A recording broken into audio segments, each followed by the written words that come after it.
Stacey. Welcome to the kitchen of my old Kentucky home. I like fall for a lot of reasons, but one of my favorite things is it's apple season. So today, both the recipes Jessica and I are doing are using apples. I'm going to be making a very traditional Kentucky stack cake, and Jessica is going to put her spin on Louisville's official cocktail using apples. Here's what we'll need for our Kentucky stack cake. 4 cups of flour, a cup each of sugar, sorghum, and buttermilk, 3/4 cup of shortening, 3 eggs, a half a teaspoon of baking soda, 1 teaspoon of salt, 2 teaspoons of baking powder, 3 to 4 cups of apple butter, and 2 tablespoons of powdered sugar. So let's make a cake. First thing we're going to need is a sifter of some sorts. Now, when I was making cakes with my grandmothers, they had those old hand crank ones. You don't have to have that. I'm sure I don't really think it's any easier because your hand can kind of get a little tired of doing that motion. So as long as you just have a fine sieve colander, that'll work too. So we're going to take our flour, our 4 cups of flour, and put it in here. And then we're going to add the rest of our dry ingredients. So we had the baking powder, salt, and the baking soda. And believe it or not, for this recipe, and you can do it two different ways. You can kind of mix it in like that and it'll go through, or I found that this is a little quicker. It's just to keep knocking it and it'll go through. Actually, some is going off the side, isn't it? So we're going to sift this 3 times. Now, I'm not really sure why it requires 3 complete times, but I do know that sifting just helps aerate the flour, and that's going to produce more volume when it gets in the pan. So that's going to help in our stack cake recipe. That's going to help it spread out in our pan to get us some really nice flat layers. So now we have our nicely sifted flour. It's just very powdery, and we're going to start mixing the rest of the ingredients. The first thing we're going to do is going to take our cup of sugar and our 3/4 cup of shortening. You can use any kind, really. One of my brands is Crisco. And we're just going to cream this together. You can also use a hand mixer, but a stand mixer is pretty easy.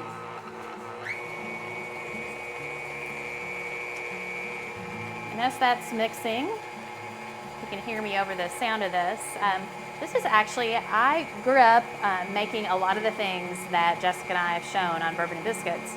This is one, though, I had never made. I heard about it, I've eaten it, but I'd never made a Kentucky stack cake till I did the practice round for this particular episode. I've got to say, it's a lot of fun. I loved cooking with the sorghum, like we did in a previous episode with chicken wings. Because that sorghum, just when it is cooking, it smells amazing. So this is a cup of that. We're going to add this into our creamed mixture. Mix that up.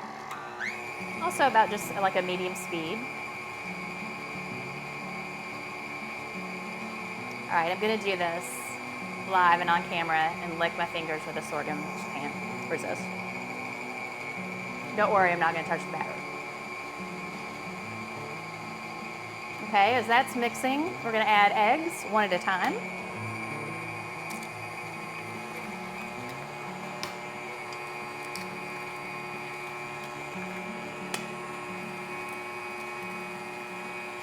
All right.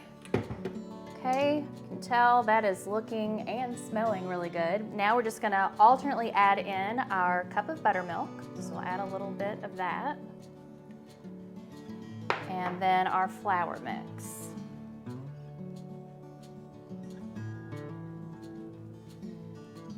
And we'll give this a couple mixes.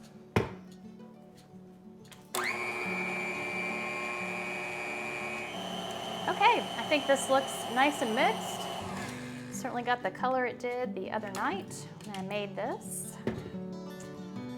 And it's got the smell too, that I wish you could smell. Okay, the next thing we're gonna do is put our stack cake batter, which, by the way, if you're used to making cakes from scratch, not out of the box, this is a little denser than what you're used to. It's not quite a cookie dough, but it's somewhere between a cookie dough and your typical cake mix. It's a little more dense, so it's gonna spread out in the pan and be more just like a really, really thick pancake, which is gonna make it very stackable.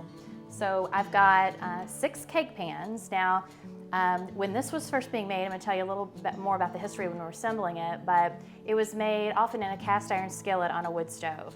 I didn't have 6 cast irons, nor a wood stove, so we're making it a more modern way, which is just fine. And if you don't have 6 cake pans, you can just use 3 and fill them up and then split the layers when you are stacking it. I wanted to do 6 because I wanted that nice sort of crunch, if you will, on the top of each layer. So we've got the 6, and we're just going to spray a little cooking spray in the pan so these come out nice and easy. And then we're going to do one of my favorite activities from being a little girl. I don't know why, but I loved flouring the cake pans. So we're just going to take a little extra flour, and I'm just going to put it in this first one. See how far it goes, and just kind of beat it around the sides to get an even coat, and then tap your excess into the next pan. Now we have our 6 prepared cake pans, and as you can see, I worked this into the corners as best I could without necessarily going all the way to the sides. You can, but I like the rustic quality. I like them uniform, but I like that rustic quality of being a little not perfect as well. So now we're just going to take these 6 pans into a 350-degree oven and bake them for about 15 to 20 minutes until golden brown. Well, now we're ready for the fun part. We're going to stack this stack cake. So we've got our 6 cooled layers, and we're just going to take that first layer. You can put it, I like to use a cake pedestal and put it on any sort of serving dish that you want. I've already kind of loosened these up so they're popping out pretty nicely. I'm just going to put that first layer on. Our filling is simply going to be an apple butter, and I have chosen one. We didn't make it ourselves, although I'm going to have a recipe online as a bonus for a homemade apple butter, but we cheated this time. This is a good one. It's from the Huber Orchard, which is right across the river from Louisville in southern Indiana. It's a place that I grew up going to pick apples in the fall and pumpkins as well. So I've got this apple butter already put in here, somewhere between 3 or 4 cups, and we're really just going to see how much we need to fit the layers of the cake that we're going to stack, and you can always save this on the side for your biscuits in the morning. And apple butter is simply apples, either dried or just fresh cut, water, I've seen sugar, of course. I've seen recipes for lemon juice and vinegar. Some people like to add cinnamon, cloves, other spices in it. And you can also do the same thing with other kinds of butters. I've got a blackberry butter that I want to try making the next time I make the stack cake, because now that this is my second one, it won't be my last for sure. I love the history that I learned in researching about this. Of course, growing up here, I'd heard of a stack cake, but I'll be honest, my grandmothers didn't make them. They made jam cakes. That was our treat growing up, especially for the holidays. And as I was researching this recipe online, I found some sites where they talked about people would send in their memories of stack cakes, and it was very similar to my grandmother's jam cakes, where it was a special thing. Someone maybe died, or a wedding, or holidays. I especially like the wedding story, and this is where the Kentucky roots come in, especially Appalachia. The legend goes that a stack cake was because they couldn't afford a fancy bridal cake. Of course, this was before those were probably even a big thing. But the story goes, the families would each make a layer of a stack cake in that cast iron pan that I talked about, and they would show up for the wedding with their layers, and then they would stack them at the wedding, and the taller your cake got, wasn't maybe just the 6 layers, the taller your cake got, the more popular of a couple that you were. Now, I don't know if that's true or not, because one of the things that we're going to do with this cake is they recommend that you let this basically cure, I guess you would call it that, for 2 days, so that apple butter is going to absorb into the layers of the cake and just make it more moist and good. So I'm not sure how that works, showing up at a wedding and waiting 2 days later. Maybe they did it in some sort of pre-rehearsal dinner kind of atmosphere, I don't know. Another origin story of this was that James Herod, the founder of Harrodsburg, brought his recipe he was from Pennsylvania, I believe, so used a lot of apples up there. He brought his recipe into what is now Harrodsburg, and this is why they still serve it at the Beaumont Inn in Harrodsburg. But the fallacy a little bit with that story is that might have been the 1700s, and some historians say that flour wasn't really readily available until later in the 1800s. So I don't know, but that's certainly another legend. All I know is that I've heard of stack cake growing up. I know that it's a very Kentucky thing, and it's becoming even more popular with this culinary resurgence of old Southern foodways. So I'm happy to make it, and I think that we're going to be making a lot more of these in the years to come. I've even seen a mini stack cake way that would be a cute presentation as well. So I'm going to finish these layers, and I actually have a cake that's been curing for a couple days that we're going to slice up to serve with Jessica's cocktail. So let's go check that out.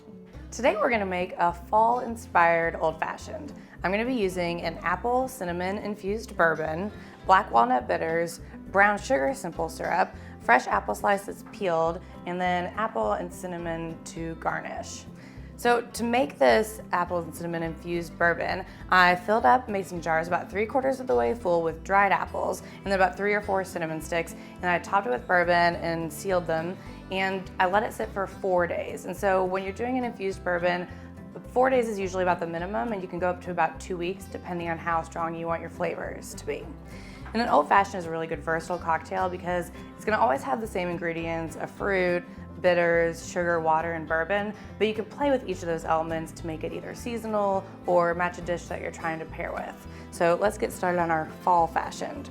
I'm going to take a couple of chunks of fresh apple slice that I've peeled, about 3 dashes of the black walnut bitters, and just a little bit of the brown sugar simple syrup. I don't like mine very sweet. That's just kind of depending on taste what you want to do there. And I wanted to use the brown sugar instead of just the white table sugar because it gives it a little bit more of that rich caramelly taste to go with the apples. And all I'm doing right now is muddling this fruit pretty well with the bitters and the simple syrup. I just wanted a little bit more of the fresh apple flavor to go along with the apples that I've been soaking in the bourbon. All right, so that's pretty well muddled and mixed together. And then I'm just gonna add 2 ounces of our infused bourbon. And when you're doing something like this, it's great to use a more inexpensive brand because you're gonna get a lot of more unique flavors when you infuse it, so you don't really need to go super high end. All right, I'm gonna use some large ice cubes for these because I don't want it to get diluted too quickly either. I'm just gonna give it a stir right in the glass. Get everything chilled down. All right, to finish this off, I am just going to garnish it with one of our cinnamon sticks for extra aromatics and an apple slice. And there's our fall fashion. Hey Jessica, had you ever heard of a stack cake before? I've heard of them before, Okay. but I've never had one before. Okay. And we didn't grow up with that in my family. Right, I said my grandmother's made jam cakes. I'd heard of stack cakes and I've had it, but this was actually the first 2 times I've ever made one. It was fun. I love the tradition. I love those Kentucky traditions. Yeah, and I've seen recipes for this a lot lately, actually, on some like national culinary magazines. Right, you sent me a link to like Garden Gun. Yeah, I think it's really making a comeback too because I've seen it in a couple regional restaurants, just that the old foodways of the southern states, and so I love that it's making. And I think it's kind of visually on trend too with the kind of the whole naked cake, rustic weddings, that kind of thing too. Speaking of rustic, yeah, this was very good. Thank you. Very rustic. So Stacey had a good suggestion that we strain the cocktail next time for the apple bits, but it still We're tastes really really good. Yeah. Just a little bit of a fruit salad right now. Great flavor, really great flavor.